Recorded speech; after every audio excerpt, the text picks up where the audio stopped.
There's this piece of glass that has surfaces that are not parallel with each other, and light is incident on the surface on the left at an angle theta 1, where theta 1 is measured relative to the surface normal, and that light strikes the glass and it proceeds to go into the glass. And as it propagates through the glass, it's moving at a different angle, theta 2. Refraction has occurred at the surface, and when it arrives at the right surface, it will proceed out of the glass at another angle, also measured relative to the normal. Snell's law describes what happens at these interfaces.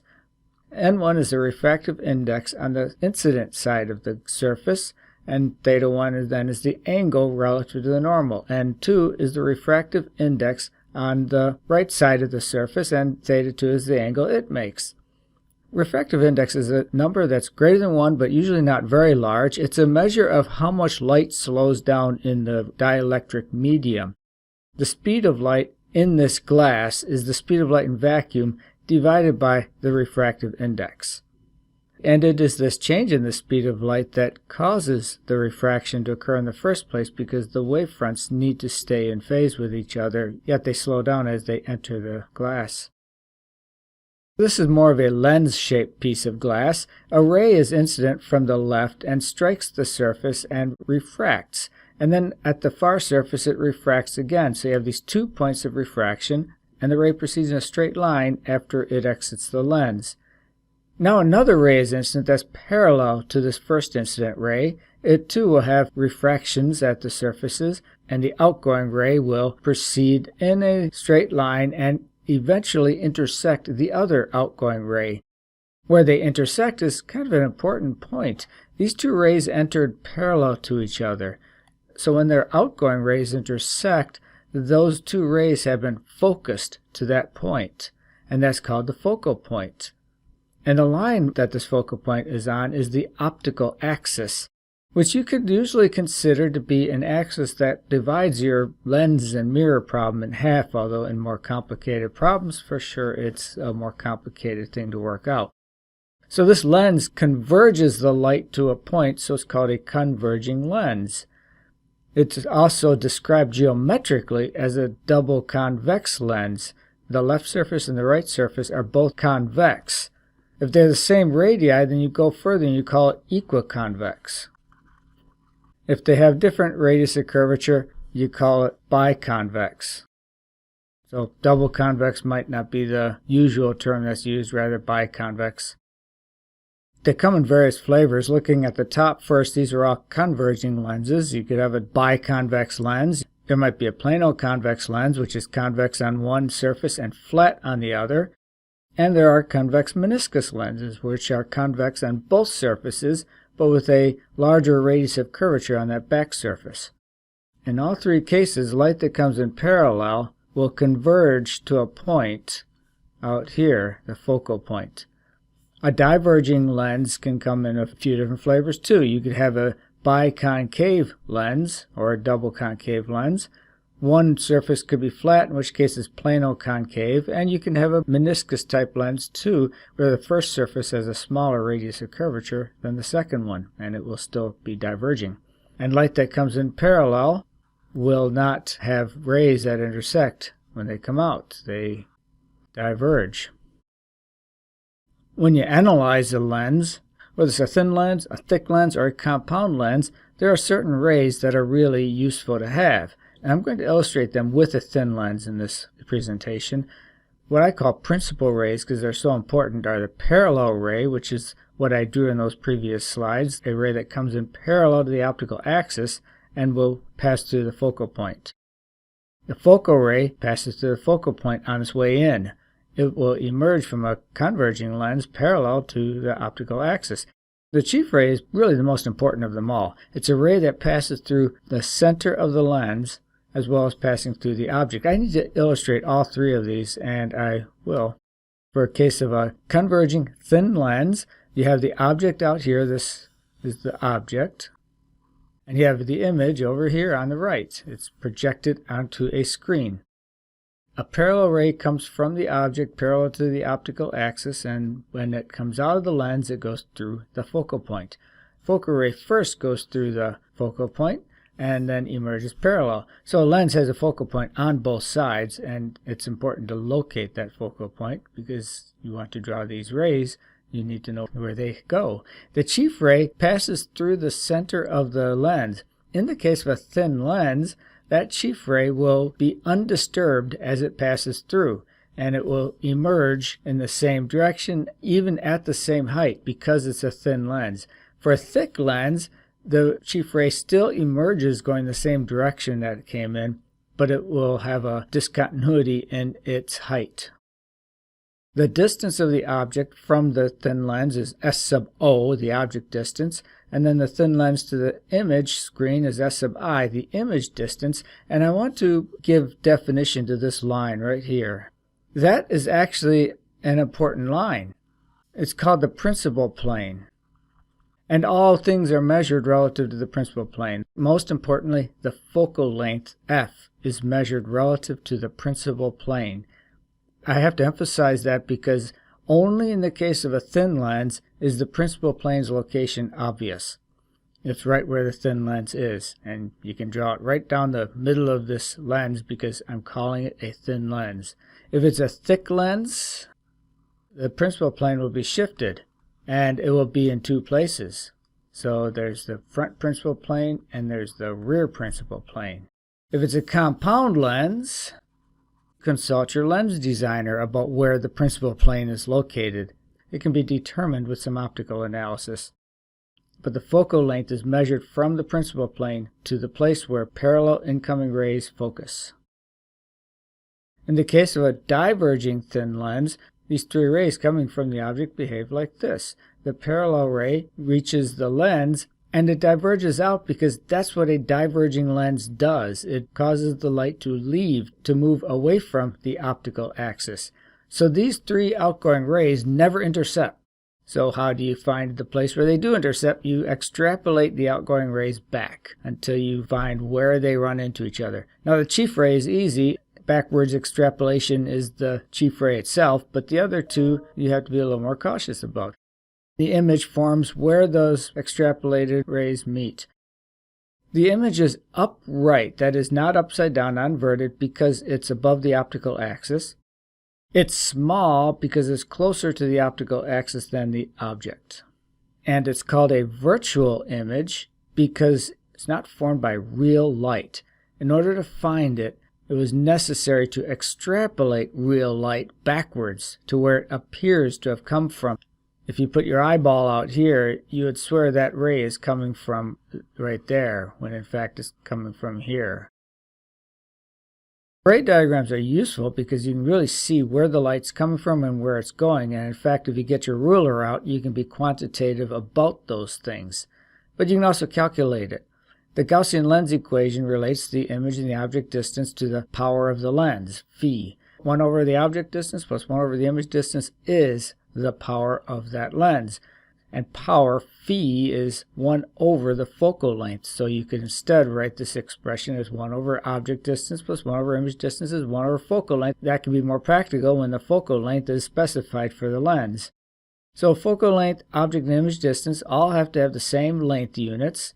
Power itself, phi, is inverse length. It could be 1 over meters, it could be 1 over centimeters. If you see the word diopters, that's per meter, and that's referring to the power of a lens in per meters. Power is a funny word, right? Because it's not watts. And it's really important. You'll hear this term over and over again in optical engineering, power, and it has nothing to do with watts, unless we're talking about watts. When we do radiometry, we're going to talk a lot about power as in watts.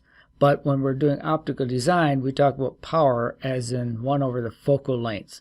So let's talk about why 1 over focal length is called the lens power. If you look at a flat pane of glass, the focal length is infinity because the focal point is at infinity. So the distance from the glass to the focal point is infinity. And so if the focal length is infinity, then power, which is 1 divided by focal length, is 0, and the lens is having no effect. Now consider a really highly curved lens. The focal point will be really close to the lens. It has a huge effect on the light because the glass is so curved, and so the focal length is getting really small. As the focal length tends towards 0, the power will tend towards infinity. As the focal length gets smaller, the lens is having more and more effect. So that's why it's a good word for it, the power of the lens.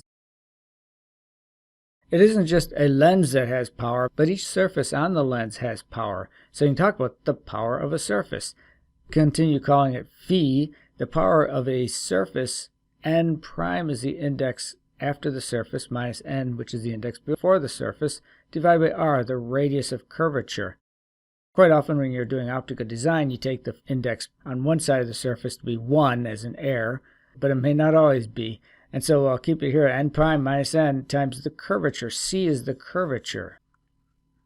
With the units of inverse meters, it's often taken to be a better measure of how curved it is, because when it's small, there's not much curvature. When it's a large number, there's a lot of curvature. For a lens made out of NBK7, which has a refractive index of 1.5168 and a radius of curvature of minus 50 centimeters, what does a minus mean? That means it's a concave surface. If it were convex, it would be positive. So you can calculate the power of that surface and get minus 1.0336 times 10 to the minus 2 per centimeter. Power can be in per centimeter, per millimeter, per meter, whatever system of units you're working in.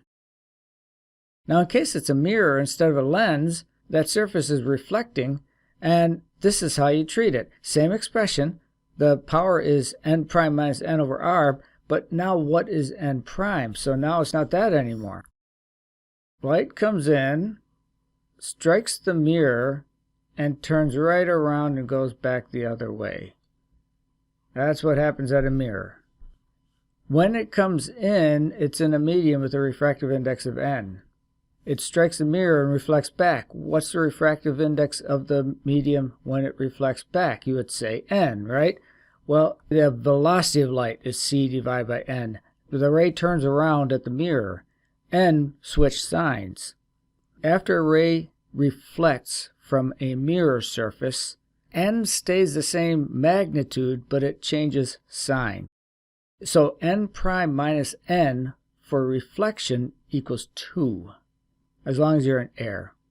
If you're in some other medium, it'll be a different number. Whatever n is, double it. So the surface power is 2 divided by r for a mirror. And power is 1 over the focal length. So the focal length is r over 2. And that's a fact that you're given in high school physics without any proof. And then you're given it again in general college physics without proof. So that gives you an explanation for how that freshman physics equation is rationalized. So any optical system produces a magnified image. That is, the object has a certain size and the image has a certain size. And the size of that image could be larger or smaller than the object. Taking h sub o and h sub I as the object and image heights, it would make sense to define the magnification as the ratio of those heights. More to the point, define the magnification as the ratio of image size divided by object size. Now these are points. The object is a little ball and the image is a even littler ball. But what about extended objects? Well, imagine these red lines are the object and the image. Same idea then. The image is a different size than the object. And the ratio of those sizes is the magnification. Likewise, you can get magnification from the image distance divided by the object distance with the minus sign in front. The reason for the minus sign is because of the sign convention that I have here, that the image distance is positive when the image is on the right side of this lens. So the ratio of image to object distances in this diagram would be a positive number, so the minus sign is needed. So you have two different ways to calculate magnification. The intuitive way of image to object size, and the oftentimes more practical way of image to object distance. Now an imaging system is bound to have more than one element. And a lot of the illustrations we do in this course use a single element imaging system, which is an effective imaging system, because a lot of compound lenses can be represented by a single lens of a certain focal length and location. So you have these two lenses separated by 50 centimeters. First one is negative with a minus 100 centimeter focal length, and the second one is a plus 40 centimeter focal length, and the object is way off to the left at 250 centimeters away. You see it out there? I want to find the location of the final image, and I want to find its magnification. How big is it? So here you see the object. Its location is known, and its size is known in principle.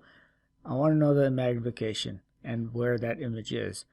First, I'm going to find the image of this object due to the first lens. So the first lens is diverging with a focal length of minus 100 centimeters, and the object is 250 centimeters in front. So using 250 centimeters as the object distance, minus 100 centimeters as the focal length, I get an image distance of minus 71.4 centimeters. That is the image of the object formed by the diverging lens is 71.4 centimeters in front of the diverging lens.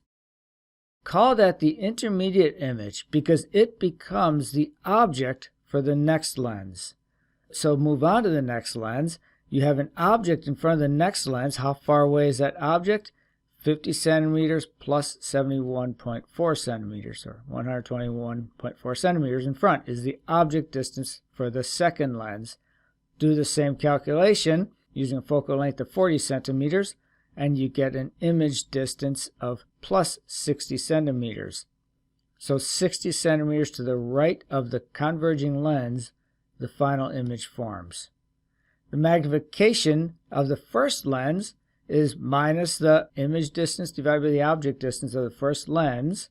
So that's minus 71.4 centimeters divided by 250 centimeters, or rather plus 0.2856.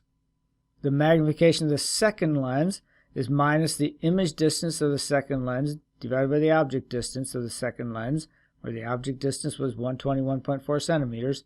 The image distance is 60, and you get minus 0.4942. The overall magnification is the product of the two, minus 0.1411. So the final image shown here is 49.42% as large as the intermediate image, and the intermediate image is 28.56% as large as the object. So that overall the final image is 14.11% as large as the object. And it's inverted because the magnification of the second lens is negative. I want to talk about three different kinds of mirrors. Plane mirrors, two kinds of spherical mirrors. One has a convex surface and the other has a concave surface.